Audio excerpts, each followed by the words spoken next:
इस वीडियो में देखने को मिलेगा कि एक दुल्हन कैसे लोगों से बदला लेती है अपने दूल्हे का। से जा रहा होता है, तभी उसका फोन बजता है। कहाँ रह गए तुम? पार्टी शुरू हो गई। Come on fast. अरे हाँ, आ रहा हूँ भाई। तुम भी ना पीछे ही पड़ जाती हो। अच्छा, सामने एक शॉर्टकट दिख रहा है, वहीं से आता हूँ। पार्टी में जाने के लिए प्रांजल शॉर्टकट ले लेता है। रोड के किनारे एक बोर्ड उल्टा पड़ा हुआ था, जिस पर लिखा हुआ था आगे जाना मना है। पर प्रांजल हड़बड़ी में बोर्ड की ओर देखता नहीं और उसी रास्ते पर चल देता है। रास्ते में एक हाथ प्रांजल की गाड़ी को रोकता है। हाथों में लाल चूड़ियां, मेहंदी, मानो नई नवेली दुल्हन हो। प्रांजल गाड़ी रोकता है। जी कहिए। मैं भटक गई हूँ, मेरी मदद कीजिए। इतने घने जंगल में मेरे फोन का नेटवर्क भी काम नहीं कर रहा। डोंट वरी, मैं भी शहर की तरफ ही जा रहा हूँ। मैं आपको ड्रॉप कर देता हूँ। वैसे इतने घने जंगल में इस हालत में आप, लगता है कि आपकी नई नई शादी हुई है। बहुत ठंड है, गाड़ी के अंदर आकर बात कर सकती हूँ? I am sorry. ये लीजिए मेरी जैकेट और आप अंदर आ जाइए। सोनिया प्रांजल का जैकेट पहनकर उसके बगल की सीट पर बैठ जाती है। आई एम सोनिया, मेरी शादी नहीं हुई, होने वाली है। आज सुबह को ही मैं कुछ काम से यहाँ आई थी और रास्ता भटक गई। दोनों में बातचीत शुरू हो जाती है। धीरे धीरे अंधेरा होने लगता है।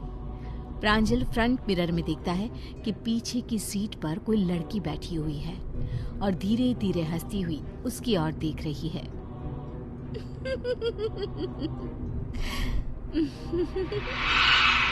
प्रांजल हड़बड़ाकर पीछे देखता है, पर पीछे कोई भी नहीं होता है। होती है तो एक लाल रंग की चुनरी जो सीट पर रखी हुई होती है। क्या हुआ प्रांजल, तुम डर क्यों गए? अब मुझे लगा कि पीछे कोई है, कोई लड़की।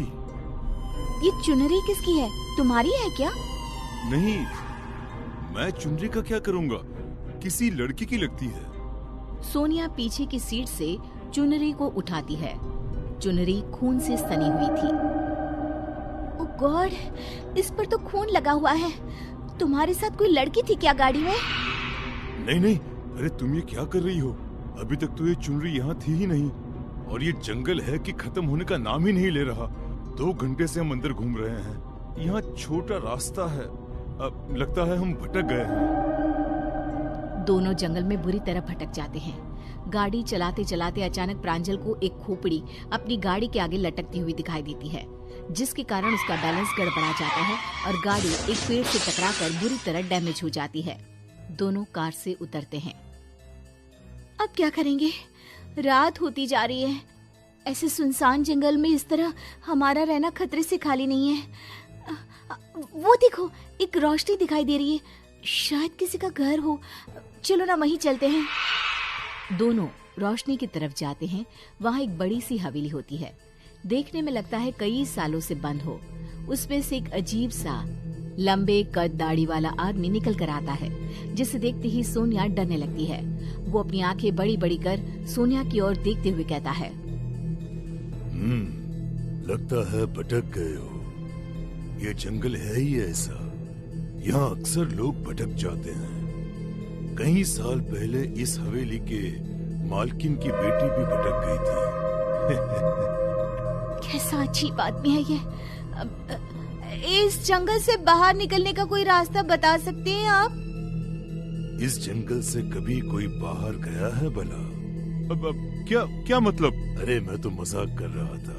रात भर यहाँ पर ही ठहर जाइए, सुबह ही जंगल से बाहर निकला जा सकता है। प्रांजल और सोनिया हवेली के अंदर जाते हैं। अंदर एक चेयर पर उन्हें शादी का जोड़ा खून में लिपटा हुआ दिखता है। इसी जोड़े का दुपट्टा तुम्हारी कार में था ना प्रांजल? ये सब क्या हो रहा है? कहाँ फंस गए हैं हम? तभी प्रांजल को ऐसा लगता है कि उसके पीछे से एक साया लाल जोड़े में एक झटके में पार हुआ हो और उसके पीछे मुड़ते ही पूरी हवेली पायल की गूंज से चहक उठती है। प्रांजल अपने आसपास देखता है, पर सोनिया कहीं नहीं होती। वो मानो अचानक ही अदृश्य हो गई है। उसे ढूंढता हुआ प्रांजल महल के बाकी हिस्सों में जाता है। तभी दीवार पर उसे खून रिसता हुआ दिखता है। ये दीवार से क्या रिस रहा है? अरे ये तो खून है। दीवार पर टंगी एक फोटो जो कपड़े से ढकी थी, उसके पीछे से खून रिस रहा था।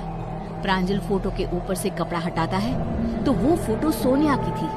प्रांजल के कपड़ा हटाते ही जोरों की हवाएं चलने लगती है। तस्वीर नीचे गिर जाती है। प्रांजल घबराकर बाहर भागता है। हवेली का दरवाजा अपने आप बंद हो जाता है। यहाँ जो एक बार आता है वो फिर से लौटता नहीं है। सोनिया जी हमारे मालकिन की बेटी थी। शादी के दिन वो छत पर खड़ी इंतजार कर रही थी, पर एक दुर्घटना में बारात में शामिल सभी लोग मारे गए। ये खबर सुनते ही छोटी मालकिन छत से कूद पड़ी। कुछ समय बाद बड़े मालिक और मालकिन भी मर गए। तब मैं बहुत छोटा था, इस घर के वफादार नौकर का बेटा, और आज भी मैं अपनी वफादारी निभा रहा हूँ। सोनिया मैडम रोज इसी जंगल में अपने पति को ढूंढने निकलती है, और आज काफी दिनों बाद उन्हें तुम मिल गए। ये क्या कह रहे हो तुम? इस रास्ते पर कोई नहीं आता है। शायद तुम्हें पता नहीं था। प्रांजल को गुमशुदा हुए कई साल बीत गए। क्या हुआ उसके साथ ये कोई भी पता ना कर सका। ना प्रांजल की लाश मिली, ना कभी उसका कोई कॉल आया। एक लिफ्ट इतनी भारी पड़ेगी ये प्रांजल ने शायद कभी नहीं सोचा होगा।